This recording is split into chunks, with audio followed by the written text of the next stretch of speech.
आप सभी का हमारे चैनल आइडियल देव क्लासेस में स्वागत है। बच्चों, आज हम आपके लिए लर्निंग आउटकम आधारित लर्निंग गेम सामग्री जो ब्रिज कोर्स के अंतर्गत आती है वह लेके आए हैं। और विषय संस्कृत के लिए विषय कौन सा रहेगा हमारा? संस्कृत और कक्षा 6वीं। चलिए देखते हैं आगे क्या है।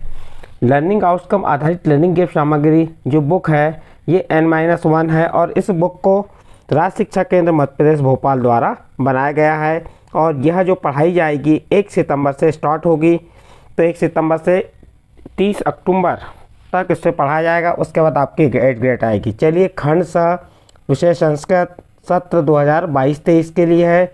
इसमें देखते हैं क्या दिया है। इसमें दिया है अव्यय, अनुस्वार, हलंत, विसर्ग, परिचय। यानी यहाँ पे अव्यय और अनुस्वार, हलंत और विसर्ग का परिचय बताया गया है। चलिए, अव्यय क्या है इसके बारे में देखते हैं। सदृशम त्रिषु लिंगेषु सर्वासु च विभक्तिषु वचनेषु च सर्वेषु यन्वेति तदव्ययम्। अर्थात तीनों लिंगों में, तीनों वचनों में, जो 3 लिंग होते हैं, पुल्लिंग, स्त्रीलिंग और नपुंसकलिंग, 3 वचन होते हैं, एक वचनम, द्विवचनम और बहुवचन, और तीनों पुरुषों में और सभी विभक्तियों में जिसके रूप समान हो उस शब्द को अवयव कहते हैं। यहाँ अवयव परिभाषा क्या बताया? तीनों लिंगों में, तीनों वचनों में, तीनों पुरुषों में और सभी विभक्तियों में जिनके रूप समान हो उस शब्द को अवयव कहते हैं। चलिए देखते हैं यहाँ पे क्या दिया है अवयव, और एक साइड दिया हिंदी अर्थ। अत्र, ये क्या है? अत्र, तत्र, सर्वत्र, कुत्र, ये चारों क्या हैं? अवयव हैं। ये चारों क्या हैं? अवयव हैं। और अत्र को हिंदी में कहते हैं यहाँ, तत्र को वहाँ, और सर्वस्त्र को सभी जगह, और कुत्र यानी कहाँ। तो ये 4 अवयव हैं और उन्हें हिंदी में क्या कहते हैं आपको बताएं। देखिए, मंदिरम कुत्र, यहाँ पे क्या लिखा है आप इसे देख सकते हैं। मंदिरम कुत्र, मंदिर कहाँ है, ये क्या कहा गया? मंदिरम कुत्र का क्या हुआ? मंदिर कहाँ है। फिर आगे देखते हैं, जैसे यहाँ दिया अत्र गृहम।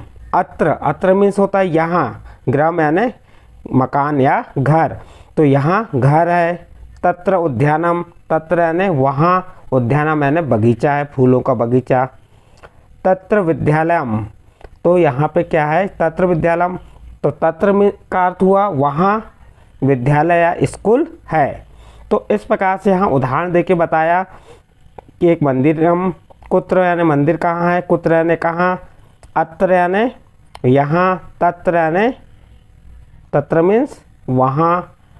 तो इस प्रकार से यहाँ उदाहरण दिया। अब देखिए, अत्र गृहे द्वारम अस्ति, तत्र उद्यानम वृक्षा सन्ति। यहाँ गृह में द्वारम है, यह घर द्वार है, तत्र उद्यानम वृक्षा सन्ति, और वहाँ पे क्या है? वृक्ष हैं। इसके बारे में बताया गया। अत्र बालकः, अत्र बालकः, यहाँ बालकः, यह बालकः। तो इस प्रकार से दिया। अब देखिए अन्य उदाहरण दिया। यहाँ पे क्या उदाहरण दिया है? पुल्लिंग, स्त्रीलिंग, नपुंसकलिंग। जैसे यहाँ क्या दिया? चस्का, चस्का क्या है? पुल्लिंग है। अत्र अस्ति, चस्का को हिंदी में कहते हैं गिलास।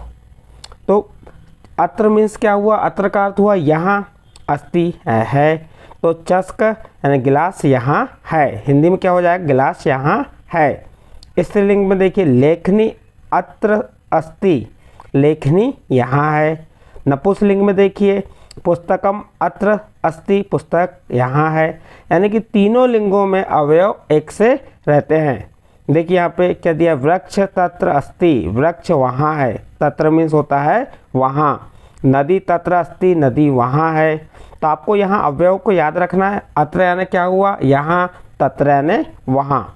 फलम तत्र अस्ति, तो फल वहाँ है। इस बार सर्वस्त्र अस्ति, सर्वस्त्र ने अभी बताया था आपको सभी जगह। भगवान कहाँ है? सभी जगह रहते हैं। इस प्रकार आगे देखते चलिए। फिर यहाँ दिया प्रकृति सर्वस्त्र अस्ति, प्रकृति सभी जगह है। ज्ञानम सर्वस्त्र अस्ति, ज्ञान सभी जगह, सर्वस्त्र यानी सभी जगह। छात्र कुत्र अस्ति, छात्र कहाँ है? कुत्र मीन्स होता है कहाँ। शीला कुत्र अस्ति, शीला कहाँ है। उद्यानम कुत्र अस्ति, उद्यानम कहाँ है। सुरेश कुत्र अस्ति, सुरेश कहाँ है। दीपिका कुत्र अस्ति, दीपिका कहाँ है, मंदिरम कुत्र अस्ति, मंदिर कहाँ है। यहाँ पे आपको जो कौन से अवयव दो बताया, सर्वस्त्र और कुत्र। सर्वस्त्र यानी सभी जगह और कुत्र यानी कहाँ। तो ये आपके दो अवयव हो गए। आपको चार अवयव के बारे में बता रहे हैं हम, अत्र तत्र सर्वस्त्र कुत्र। अत्र यानी यहाँ, तत्र यानी वहाँ, सर्वस्त्र यानी सभी जगह और कुत्र यानी कहाँ। इसके बाद अभ्यास कार्यम आ रहा। अभ्यास कार्यम दिया उचित मेलम। तो अब हमें यहाँ उचित मिलान करना है। अत्र को यानी, अत्र मीन्स क्या होता है अभी बताया था हमने, अत्र यानी यहाँ, तत्र यानी वहाँ, सर्वस्त्र यानी सभी जगह, कुत्र यानी कहाँ। तो इस प्रकार से आपको ये सही जोड़ी मिलान था, हिंदी अर्थ क्या है वो बताना था। चलिए आगे देखते हैं इसके। मंजूषा अवयव पदानी चित्वा लिखत है, नीचे दिए गए शब्दों में अवयव पद चुनकर लिखिए। यहाँ पे हमें क्या लिखना है, अवयव पद चुन के लिखना है। तो देखिए यहाँ पे अवयव पद कौन से हैं देख लेते हैं हम। यहाँ पे अत्र, ये क्या है, अवयव है। अत्र यानी क्या होता है यहाँ, बालक अवयव नहीं है। सर्वस्त्र, कुत्र और तत्र, ये हमने आपको बता दी। अत्र, सर्वस्त्र, कुत्र और तत्र, ये क्या है, अवयव है। चलिए आगे देखते हैं अगला 3 नंबर में क्या दिया है। प्रदत्त वाक्य भेदे अवयव पद चित्वा लिखत है, प्रदत्त वाक्यों में अवयव पद चुनकर लिखिए। यहाँ से आपको मात्र क्या चुनना है, इस वाक्य में अवयव कौन से हैं वह चुनना है। हमने आपको अभी पहचान बता चुके हैं कि अवयव कौन से हैं। जैसे अ नंबर दिया विद्यालय अत्र अस्ति, तो यहाँ पे अत्र क्या है, अवयव है। भोपाल नगरम तत्र अस्ति, तो तत्र यहाँ पे क्या है, अवयव। क्योंकि प्रश्न में कहा है अवयव चुनना हमें, तो ये अवयव आपको बता रहे हैं। यहाँ क्या है अवयव, सर्वस्त्र, वायु अस्ति यानी कि हवा सभी जगह है। कुत्र यानी सुरेश कहाँ है, तो कुत्र यानी ये जो है ये अवयव है। इसी में ये तत्र देखिए, अत्र, यहाँ तत्र, ये सर्वस्त्र और कुत्र। तो क्या कहा है, प्रदत्त वाक्यों में अवयव पद चुनकर लिखे, तो ये हमने आपको अवयव पद चुनकर यहाँ पे लिख के बता दिए। ठीक है, आगे देखते हैं। चलिए क्या दिया है, यहाँ दिया है शिक्षक छात्रों से बताएं कि अवयव पद किसे कहते हैं। शिक्षक छात्रों को चित्र के माध्यम से अत्र तत्र अवयव पद का अर्थ बताएं। इसी प्रकार से यहाँ पे जो दिया अत्र तत्र के बारे में दिया है, ये शिक्षक गतिविधियों में निर्देश है। चलिए आगे देखते हैं, आगे क्या दिया हुआ उसे देख लेते हैं। अनुस्वार, यहाँ पे हमने जो स्टार्टिंग में ही बताए थे, सबसे पहले आपको क्या बताए थे, अवयव बताएंगे। अब उसके बाद अनुस्वार। अनुस्वार क्या है आपको मालूम है। संस्कृत भाषा में कहीं कहीं म के स्थान पर इस प्रकार से देखिए, ये लाइन खींचे आड़ी और बिंदी लगा देते हैं, का प्रयोग किया जाता है। यह प्रयोग केवल लेखन कार्य में होता है, किंतु उच्चारण काल में अनुस्वार का प्रयोग म के समान ही होता है। तो ये क्या है आपका अनुस्वार है, और उच्चारण में किसके रूप में होता है, म के रूप में। और लिखना है तो हमको इस प्रकार से लिखते हैं, अहम आगच्छामि, अहम आगच्छामि। देखिए यहाँ पे ये क्या लगा, अनुस्वार लगा। ये मैं, अहम यानी मैं आता हूँ, अहम गच्छामि, मैं जाता हूँ। तो यहाँ पे जो म है, देखिए ये म के बाद यदि कोई व्यंजन वर्ण आता है, किसके बाद, म के बाद कोई व्यंजन वर्ण आता है, तो म के स्थान पर क्या लगाना है आपको, ये इस प्रकार से हलंत अनुस्वार लगाना है। कब, जब म के बाद कोई व्यंजन वर्ण आता है। ठीक है, उसके बाद देखिए पद के अंत में एवं म के बाद स्वर वर्ण आता है, तो उस टाइम पे आपको इस प्रकार से म में हलंत लगाना है या अनुस्वार लगाना है। तो इस प्रकार से आपको अनुस्वार बताए। इसके बाद देखिए अनुस्वार के बाद क्या आ जाता है आपका विसर्ग। विसर्ग कहाँ लगता है उसके बारे में बताया गया। संस्कृत भाषा में विसर्ग का प्रयोग किया जाता है। विसर्ग का उच्चारण ह से के समान ही है। जो विसर्ग लगाते हैं हम, जैसे ये इस प्रकार से जो विसर्ग लगा, ये क्या है, विसर्ग का चिन्ह है, और इसका उच्चारण किसके समान है, ह के समान है। यह शब्द के बाद जोड़ा जाता है, और यह कब जोड़ा जाता है, शब्द के बाद। देखिए यहाँ पे कैसे विसर्ग युक्त शब्द बताया है, राम। देखिए शब्द के बाद ये ह आया कि नहीं, श्यामा, मोहना, सुरेश, मयंक, नीलेश, अभिराजा। तो इस प्रकार से ये आपको विसर्ग बता दी। इसके बाद हलंत आ गया। हलंत सभी व्यंजन वर्णों का प्रयोग, यहाँ कहा है सभी व्यंजन वर्णों का प्रयोग स्वर वर्णों के साथ किया जाता है। जैसे ये देखो क के नीचे ये जो लगा, ये क्या है, हलंत है। ये क के नीचे हलंत लगा है, इसका अर्थ हो गया आधा क धन अ, तो ये बन गया क, पूरा क।